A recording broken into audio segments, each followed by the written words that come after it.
So this is the latest action rom-com from director David Leitch, who is also a former stunt person himself. It features Ryan Gosling and Emily Blunt.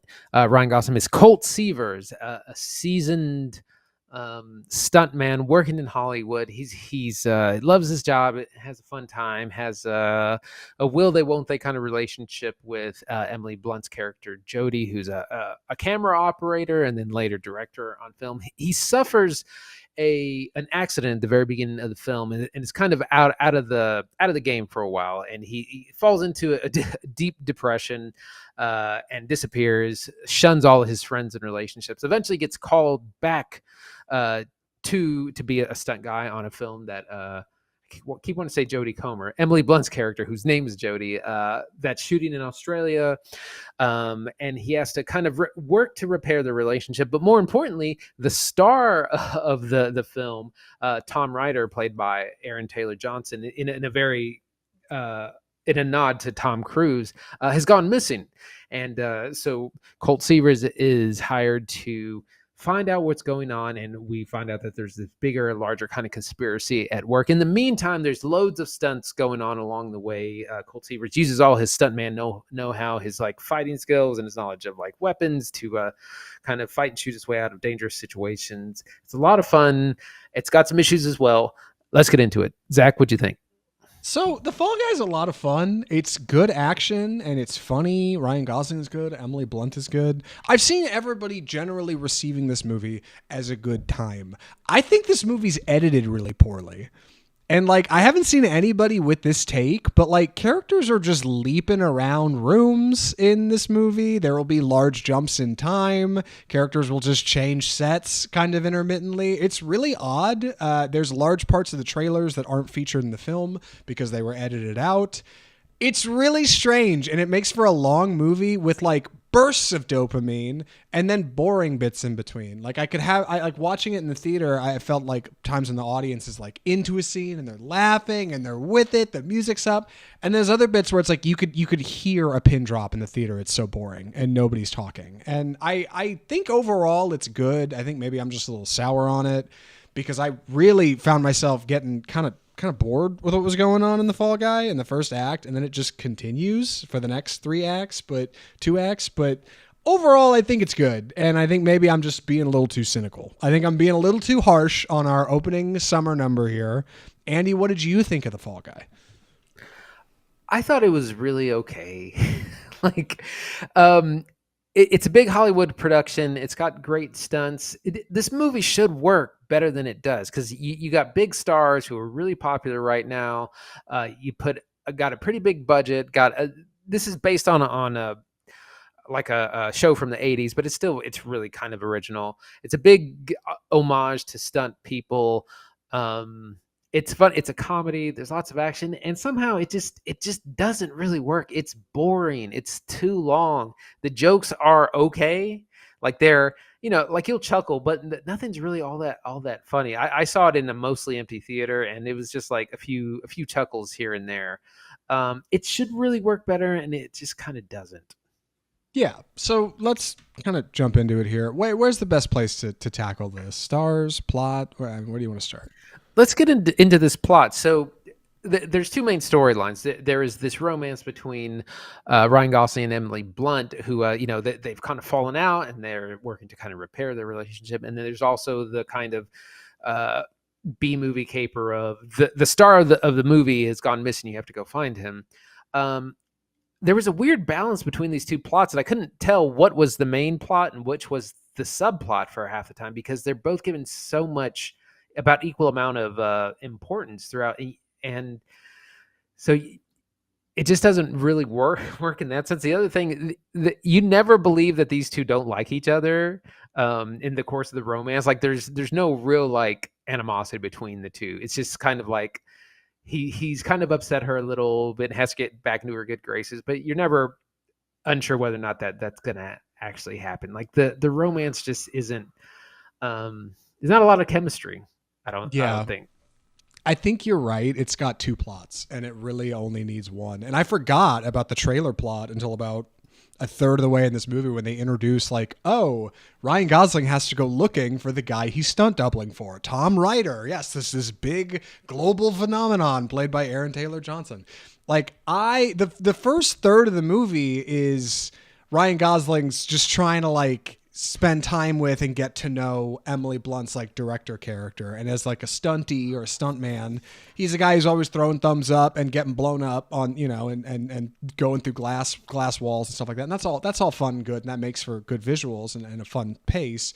But like that seems to be the focus of the movie for the first third. And then it like pivots and it's like, oh yeah, by the way, there's this whole caper that's supposed to be going on that's in the trailer that's like really advertised.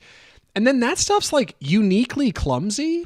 Like it's weird. And I didn't expect it to be, but it turns into a whole lot of like, he said, she said, Ryan Gosling running around going, what do I do? And then somebody calls his phone and they're like, the movie producer's going to cancel the movie unless you do this. And so he goes to some hotel and asks for somebody tells him. And then they're like, well, the director said this is going to happen unless we do this. And like, it just turns into this real game of like, call me maybe kind of thing. And it's clunky. And I think a big part of the reason that is because when they were putting the movie together, David Leitch, who directed this and was a former stuntman, he's directed other features. This is not his first, right? He did Atomic Blonde. He did Deadpool 2, I think. Bullet Train, right? Like he might have done the first Deadpool now that I think about it.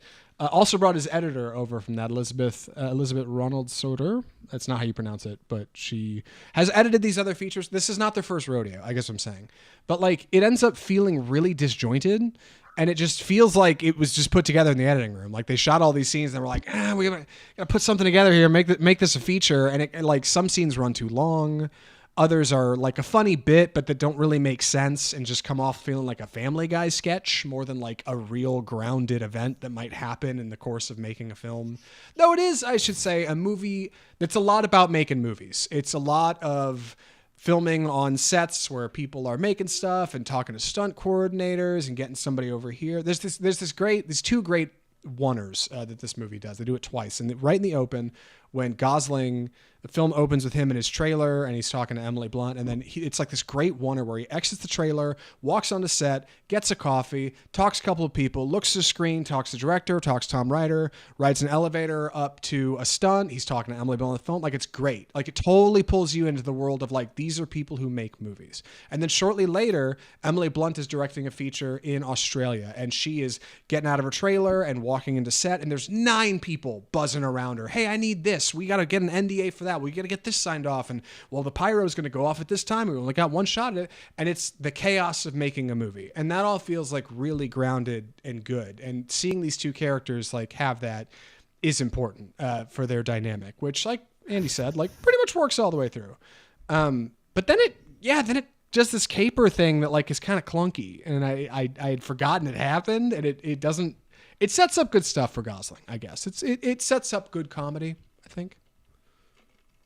It does. The jokes are fine. Like they're fine. But this is supposed to be an homage to stunts and stuntmen, persons. And there's a lot of them, but I don't know. It's not as exciting as it should be. I was thinking like, well, I'd rather be watching John Wick. Like the stunts of John Wick are amazing. It's like, and it's almost like, well, we want to do every stunt under the sun that we can think of, but we can't really think of a real reason movie-wise to do it. So let's just make the movie about stuntmen, and then we can do every stunt we've ever thought of. And it's almost just a little too much, and it's just not cohesive. It'd be better if it was just a better storyline and put together something like Mission Impossible or, like I said, John Wick, where like they force our characters to like, oh, you're going to run off of this building onto a moving train kind of situation. It's funny because the editor I was just saying may not have done the best job in this movie, Elizabeth Ronald Starner. She also edited John Wick, so I need to definitely walk that back as well. I guess what I'm saying is like I'm surprised at how disjointed it feels, like how disconnected a lot of these scenes are. There's a couple of great examples. When Gosling's character at the end of the first act, he's talking to what's her name, Hannah Whittingham. Waddingham. Hannah Waddingham. I've got a bad name. Hannah Waddingham from Ted Lasso. He's talking to her. She's this producer character who's like always drinking a Diet Coke and chained to her phone and wearing glasses and like a big wig. She is explaining to him that he has to go look for Tom Ryder. And when she first starts talking to him in the scene in his trailer, he's just walked in. He's wearing all his costume from filming. He's exhausted. He's jet lagged. He just wants a cup of coffee. And in the middle of their conversation, Gosling moves from across the room in full getup to the couch, laying down with half his outfit off, and she doesn't move at all. And it's a time jump. They were talking like all night, and the sun is coming up, and it's morning now. And it's so quick. I was like baffled looking at it in the theater. It's like, what just happened? Like, how did, because she's the same. She doesn't change at all. He is now in a completely different outfit in a completely different part of the set. This happens a number of times in this film. It's very confusing, especially because so much of the movie is stunts, which are wildly, effectively coordinated to work. They have to be. It's a movie about making stunts. And a lot of that stuff, for all of my slamming and the editing and the narrative, I think works really well. That's the stuff that works the absolute best. In fact, there's a great montage in the open of previous stunts that David Leitch has used. I swear he uses a shot from Atomic Blonde in there if he doesn't just recreate it like from his previous works. Yeah, and that absolutely was cool. A little montage of movie stunts, like get me into it, all kinds of stuff. They do set a world record in here, I should say, for rolling a car. They roll a car 8.5 times. They say it in the movie. And then the movie ends with like, during over the credits, like a stunt reel that you could see them do it and talk about how great it is. There's car flips, there's explosions, people thrown off things, there's a boat jump. Like there's all kinds of rad stunts happening in this movie. And for a movie about making stunts, it's a good time. But for all the narrative, it feels like it was like almost improv. We'll just show up on set and figure it out. We'll put it together in the editing room. We'll figure it out in post. Like, I feel like they lost the plot literally, like while they were making their stunt movie. And the stunts, great A. The plot makes for a long 2 hours. It gets a little boring in the middle. Again, it's recently a study came out, a survey where found that most people prefer a 90-minute movie, which we have advocated for quite a lot. And this is one of those things. This movie would have benefited from cutting like 15, maybe 20 minutes from it. You don't mind if a movie's not great if it's not too long. When it starts to drag on, then it sours your overall opinion. Yeah, like there were people in my theater like getting their phones out, going to the bathroom. Like it's just like it feels very obvious like when things start to get a little boring. And like that's okay. Like that's not the worst thing going on here. Like I do like a lot of the comedy also. That's worth mentioning. It is a very funny film. Part of the reason it's so funny is genuinely Gosling. My God, my man puts the comedy on his back. Like he'll drop lines in the middle of a fight scene that are really funny. I'm not even sure if they were in the script. They may have just come up with it on set. He's got a charming delivery to him. There's a great scene in here where he finds a body and like falls back out of the shower curtain. And I swear it's like the cut is like maybe 2 seconds and it's over. And it's like, man, what a great pratfall. Like that's the kind of thing I expect from it. It's just like, it's blink and you'll miss it kind of stuff. It makes for a joke a minute kind of feature, like lots of them coming at you. A lot of good laughs. Like they don't all land, of course, but like many do. And I think that makes for good action plus good comedy, which should equal good feature. Additionally, like we said in the news, this is technically a nostalgia property. It's based on a previous show. I don't think this movie gets like any cultural credit for that. Nobody knows that. I've never heard of anybody in my life tell me, you know, it was a great show in the 80s, The Fall Guy starring Lee Majors. No one's ever had the DVD box set of The Fall Guy. I've never seen it. I've never heard of it. Like, I think this stands more as an independent property, and that might be hurting its box office return a little bit.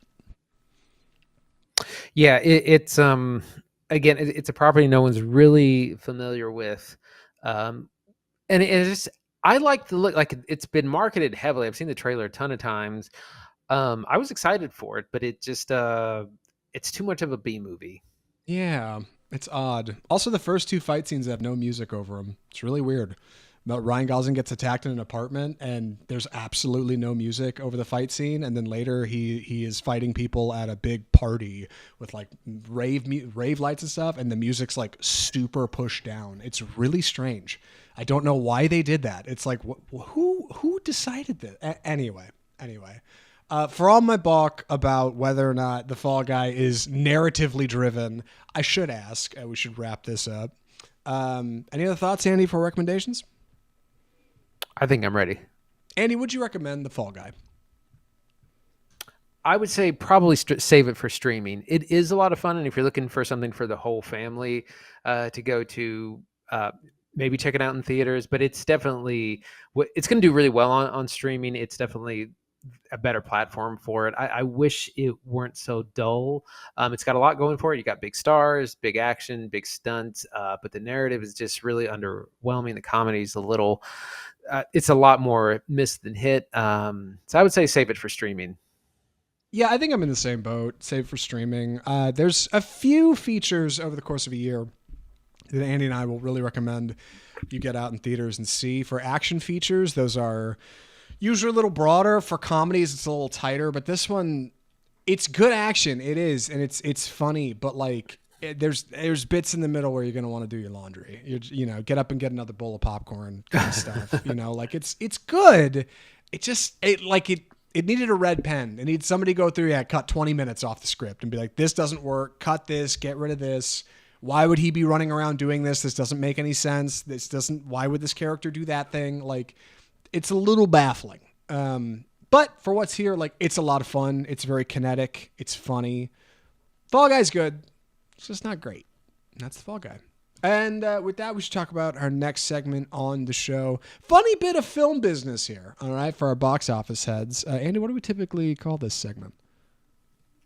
It's time for the death of cinema.